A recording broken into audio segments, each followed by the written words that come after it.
My name is Isabel, and I'm the recreation therapist at the Herndon Adult Day Healthcare Center, and I have my friend Barbara here with me today, and we're going to demonstrate proper technique of how to get in and out of a chair.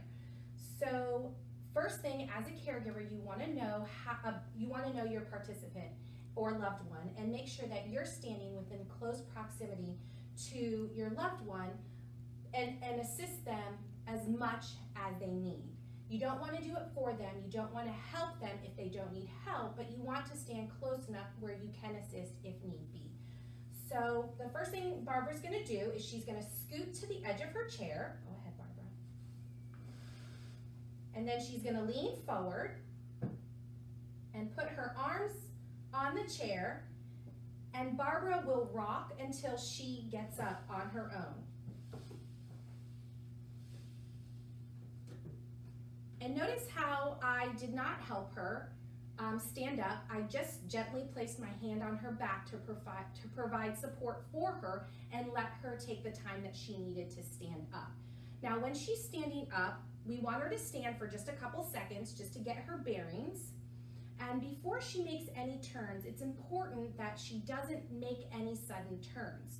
Oftentimes we find that's a high risk for falling. So what we ask is that the loved one take several steps forward before she makes a turn. So go ahead, Barbara.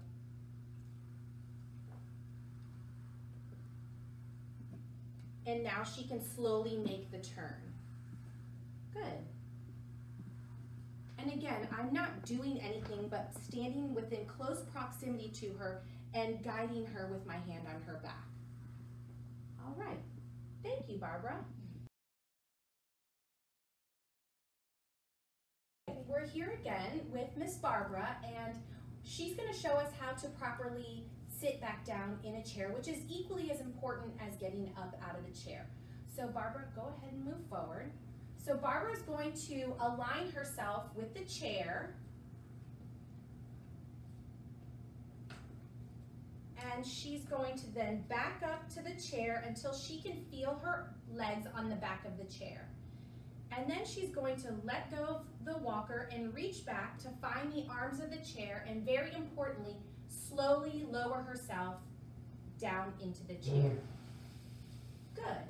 And again, I just was here to provide the guidance and not actually assist her, because she was able to do that independently. You did a great job. Thank you so much.